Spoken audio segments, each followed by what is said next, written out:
사도신경으로 우리의 신앙을 고백하겠습니다. 전능하사 천지를 만드신 하나님 아버지를 내가 믿사오며 그 외아들 우리 주 예수 그리스도를 믿사오니 이는 성령으로 잉태하사 동정녀 마리아에게 나시고 본디오 빌라도에게 고난을 받으사 십자가에 못 박혀 죽으시고 장사한 지 사흘 만에 죽은 자 가운데서 다시 살아나시며 하늘에 오르사 전능하신 하나님 우편에 앉아 계시다가 저리로서 산자와 죽은 자를 심판하러 오시리라. 성령을 믿사오며 거룩한 공예와 성도가 서로 교통하는 것과 죄를 사하여 주시는 것과 몸이 다시 사는 것과 영원히 사는 것을 믿사옵나이다. 아멘.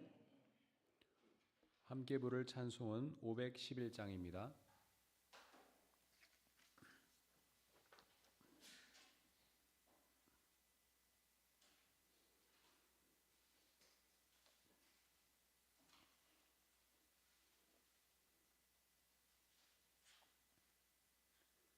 다 함께 찬송가 511장 예수 말씀하시기를 함께 찬양하겠습니다.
오늘 하나님께서 저희에게 주신 말씀은 마태복음서 8장 23절로부터 27절까지의 말씀입니다.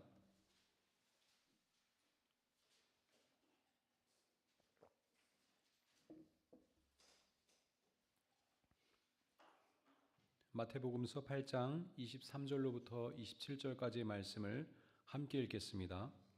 예수께서 배에 오르시니 제자들이 그를 따라갔다.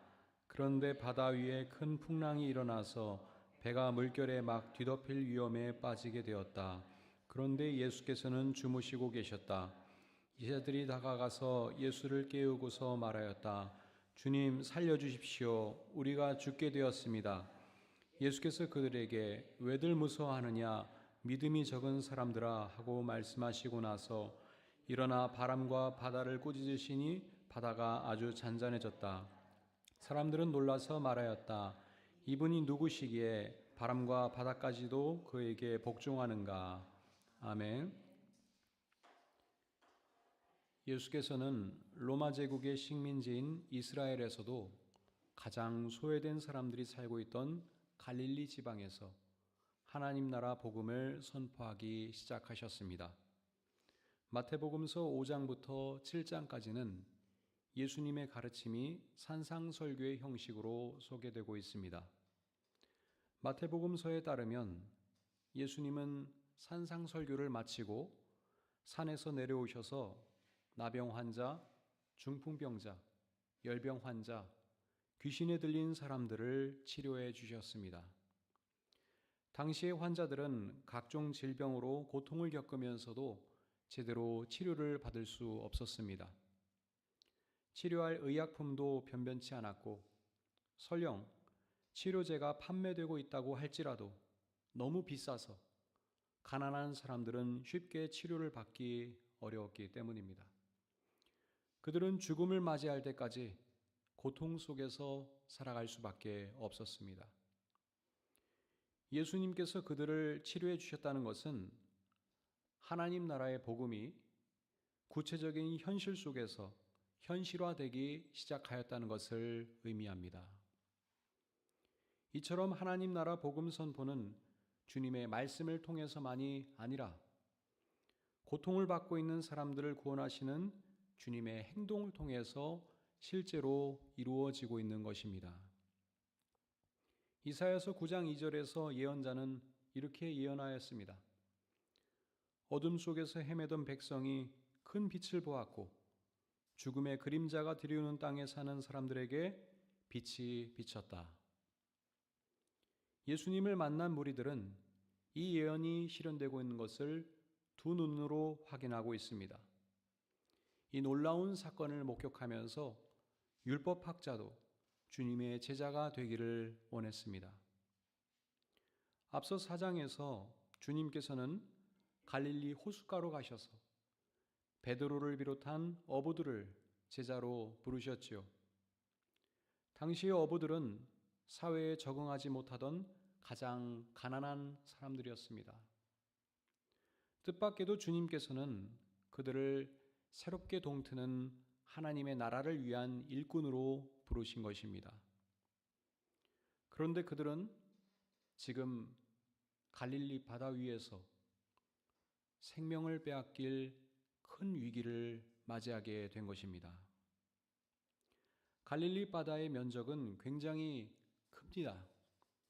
이 면적은 성북구의 7배에 해당하고요. 서울시 면적의 4분의 1의 크기에 해당합니다. 이처럼 큰 호수이기 때문에 사람들은 흔히 바다라고 부른 것입니다. 예수님 일행은 작은 배를 타고 그 호수를 가로질러 가고 있습니다. 고단하셨던 예수님은 배 뒤쪽에서 깊이 잠이 들으셨습니다. 그런데 지금 큰 풍랑을 맞이하여 배가 침몰할 위기에 빠지게 된 것입니다. 본문 말씀과 같은 내용을 전하고 있는 마가복음서 4장 35절에 따르면 이들이 승선한 때는 저녁 시간이었으므로 큰 풍랑을 맞이하였을 때는 이미 어두워졌을 것 같습니다. 이 배는 오늘날 여행객들이 이용하는 유람선이 아니라 매우 작은 어선이었고 제자들이 직접 노를 저었습니다. 날은 어두워지고 거센 풍랑으로 인해 배가 곧 뒤집어질 것 같은 상황에서 제자들이 얼마나 큰 두려움을 느꼈겠습니까? 여기에서 우리는 한 가지 분명한 사실을 생각해 볼 수 있습니다. 예수님의 뒤를 따랐던 제자들도 큰 풍랑을 맞이하였다는 것입니다. 사실 예수님의 제자로 살아가는 것은 그러한 풍랑을 피하기 위한 것이 아니었습니다. 예수께서 걸어가신 길은 아무런 걱정 근심이 없는 꽃길이 아니라 처음부터 십자가의 길로 향하는 길이었기 때문입니다.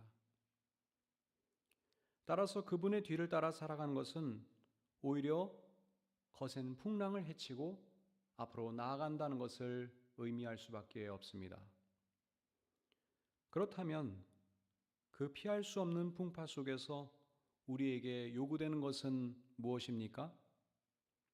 그것은 우리가 주님의 뒤를 따라 살아가는 사람들답게 처신하며 살아가는 것입니다. 그렇게 겪게 되는 어려움들을 하나하나 해결하며 앞으로 나아가는 것이지요. 그런데 풍랑을 마주한 제자들의 반응은 어떠했습니까? 제자들 가운데는 평생을 업으로 살았던 자들도 있었기 때문에 그 풍랑을 뚫고 나가기 위해 여러 방법을 시도해 보았을 것입니다.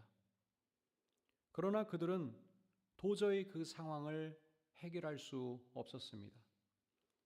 이미 배에 물이 가득 차게 되었고 제자들은 그 어려운 상황을 해결할 수 없게 되자 비로소 주무시고 계신 예수님을 다급히 깨우며 이렇게 말하였습니다.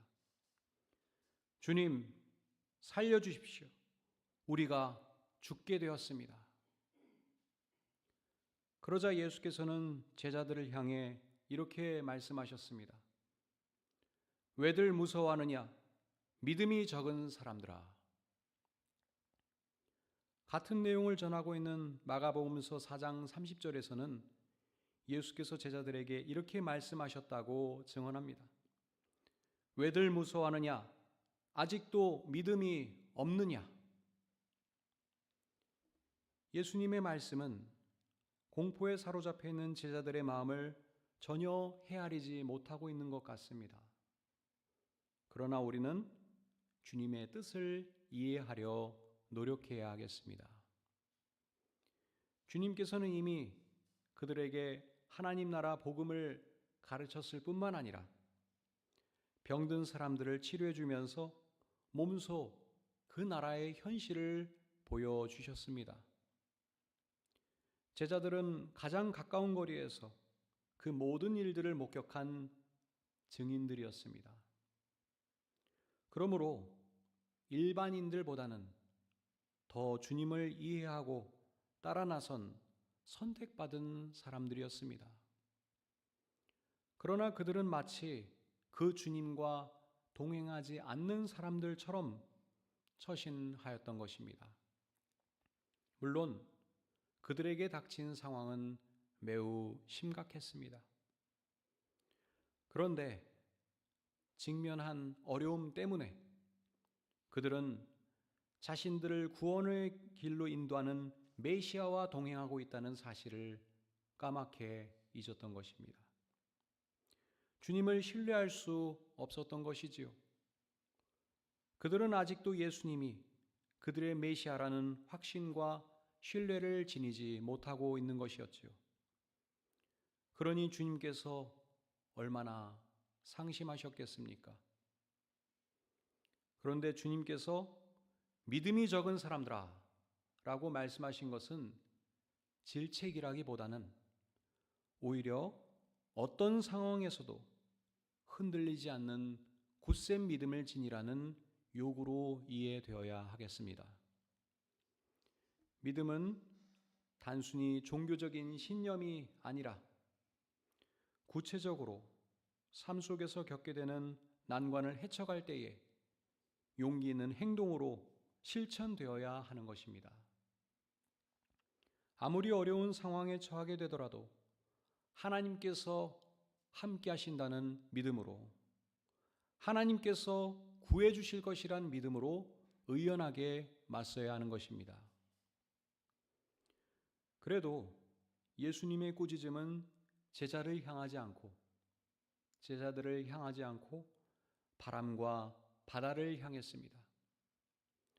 혼란과 소동의 원인은 제자들이 아니라 바로 풍랑이었기 때문입니다.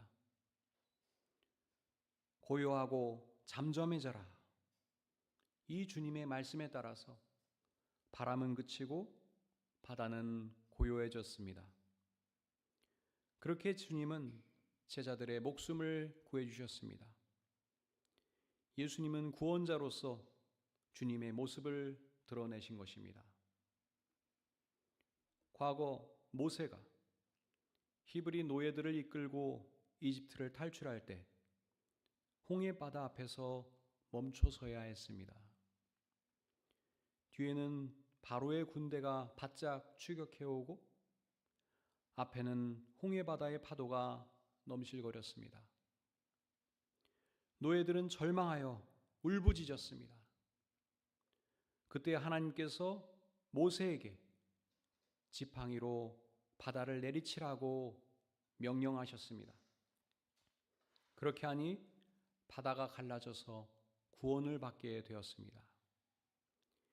이제 하나님께서 직접 예수님의 모습으로 오셔서 파도에 삼켜질 뻔한 제자들을 구원해 주신 것입니다.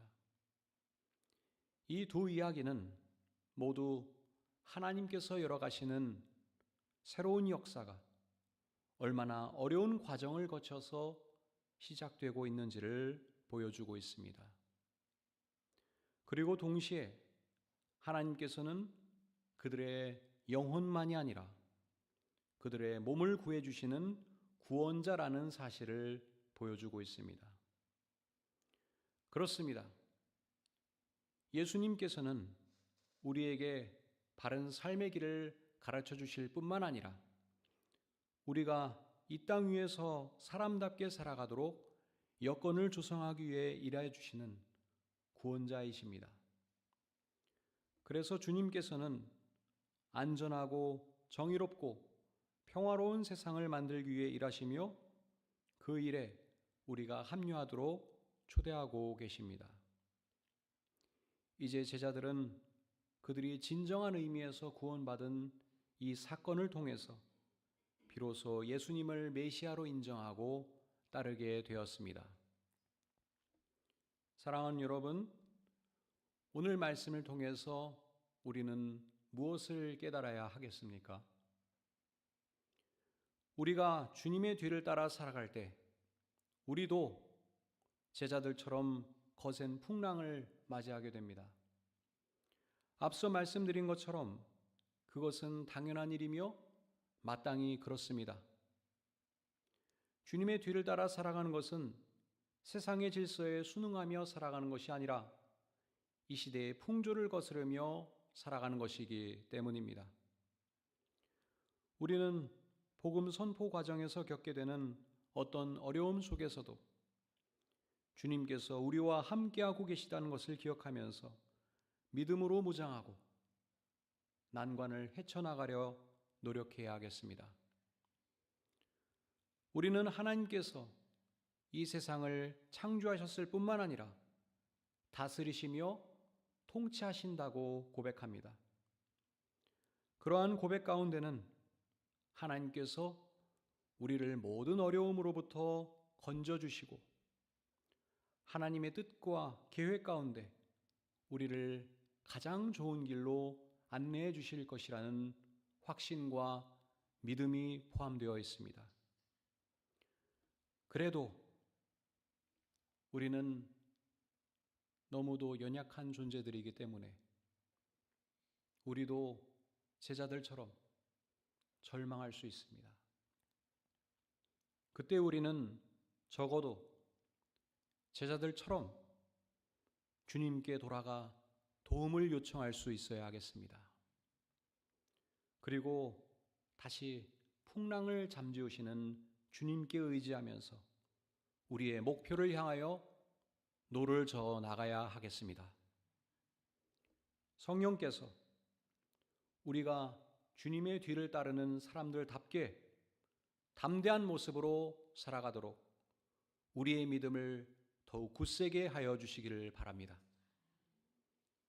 오늘도 그러한 굳센 믿음 위에서 주님의 인도하심을 따라 승리하는 삶을 살아가시길 바랍니다. 그렇게 살아가는 여러분들의 삶을 통하여 하나님께서 영광 받으시고 주님의 나라가 우리 가운데 임하시기를 간절한 마음으로 소망합니다. 기도하겠습니다.